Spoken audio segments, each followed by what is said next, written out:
Chiquinho Brazão contra atos do Conselho de Ética e Decoro Parlamentar da Câmara dos Deputados e de seus membros, que supostamente contrariam a norma constitucional, regimental e do Código de Ética e Decoro Parlamentar. Do presente recurso, o recorrente requer que seja declarada a nulidade do processo disciplinar número 4, 2024, pelos seguintes fatos. 1. Imparcialidade da relatora. O recurso questiona a imparcialidade da deputada Jaque Rocha, que atuou como relatora do caso, apontando suas publicações em redes sociais que sugeriam apoio à cassação do mandato do deputado Chiquinho Brazão antes de assumir a relatoria.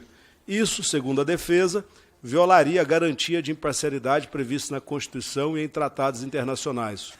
É bom lembrar que a nossa representação do PSOL contra o deputado Chiquinho Brazão é de 27 de março.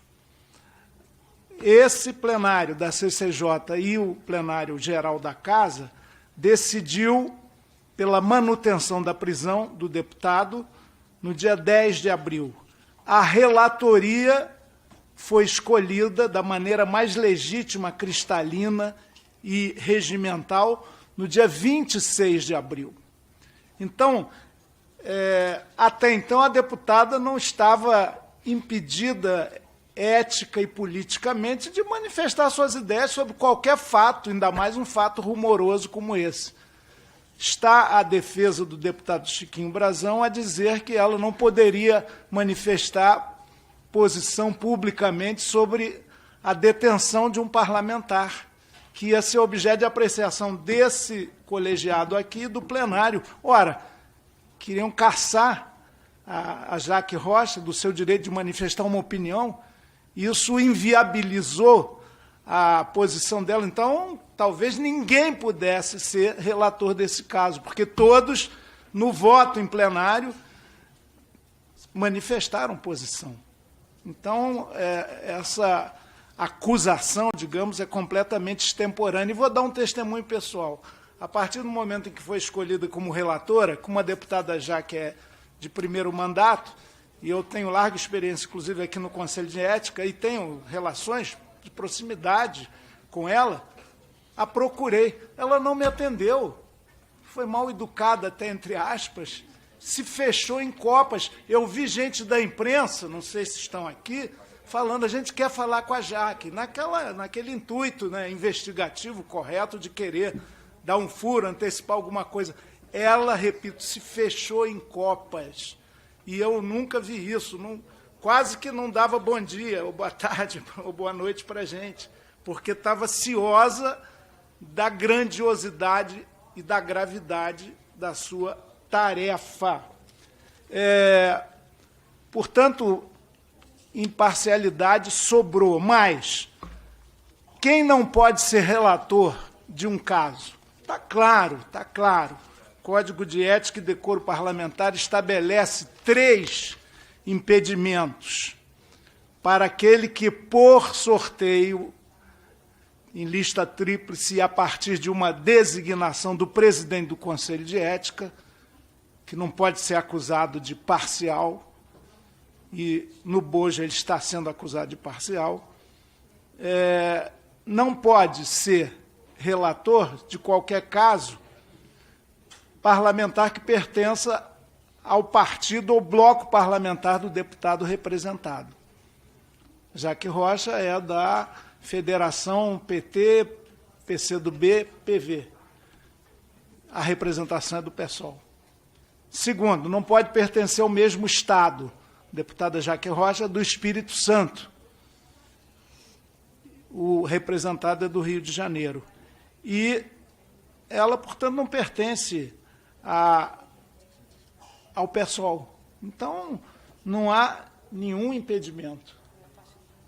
Sim, nem ao União Brasil, à época, logo depois, aliás, no mesmo dia, de forma até sumária, pela gravidade do fato, o deputado Chiquinho Brazão foi afastado do União Brasil. Portanto, ela tinha plenas condições e exerceu com isenção, equilíbrio, discrição a sua função de relatora. A outra questão que a defesa traz aqui, a ausência das testemunhas. Primeiro, eu quero agradecer à defesa que está sugerindo que nós, colegas deputados, presidenta Bia, incorporemos a possibilidade da intimação de testemunhas em processos disciplinares do Conselho de Ética. Isso vigora, por exemplo, nas comissões parlamentares de inquérito. Aqui nós estamos num processo judicialiforme, juspolítico, não é um processo da justiça, nem um processo criminal propriamente dito, mas podemos, fica como sugestão, talvez o que se aproveite do recurso seja isso. Quem sabe devamos poder, mas para isso precisa garantir regimentalmente, não é aqui por vontade nossa agora, a convocação de testemunhas.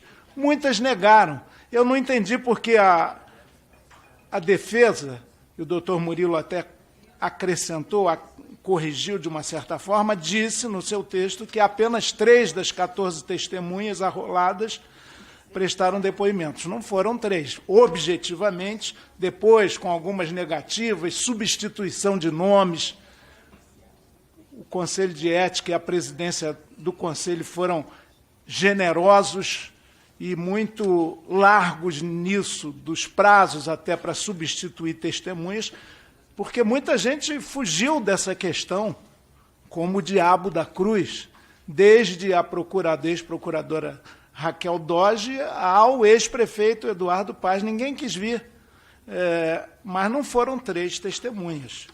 Nós levantamos aqui, foram 7 da defesa.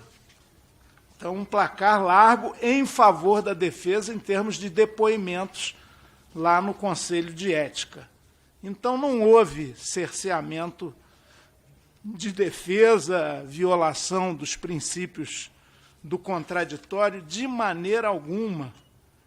Só não foi falar quem não quis. Eu, que estive participando de todas as oitivas, ouvi a exaustão argumentos em defesa do deputado Chiquinho Brazão. Agora, a relatora ela vai acolher isso ou não, ela tem essa função. E dizer que ela também não fez menção a nenhuma das manifestações de testemunhas de defesa, não é verdade. Que eu me recorde, por exemplo, o delegado Rivaldo Barbosa, ainda preso, ele é mencionado pela relatora, sim. E outros depoimentos foram meramente laudatórios do trabalho do Chiquinho Brazão. Eu ouvi várias testemunhas arroladas pela defesa que disseram, olha, sobre o fato em si eu não posso dizer nada, mas lá atrás, no convívio, para cá, para lá, sempre fui muito amigo, Chiquinho Brazão sempre foi muito boa praça, muito próximo, isso, aquilo. Bom, do ponto de vista do objetivo, da objetividade da representação, isso contribui pouco. E, por fim, a anterioridade do fato. Isso é uma polêmica, é uma discussão. Eu tenho até minha posição própria em relação a isso. Tudo que repercute no momento presente deve ser considerado, até porque muitas vezes a postura do ainda não parlamentar federal, ela, sendo desconhecida, não podia ser apreciada sequer por aqueles que lhe deram o mandato. Então, quando esse assunto vem à baila, isso deve ser, sim, objeto de avaliação, de interpretação, mas quero lembrar aqui o relatório da Polícia Federal em relação a essa questão de anterioridade dos fatos ao mandato e de permanência de fatos pretéritos no esboço, no arcabouço, na moldura do mandato.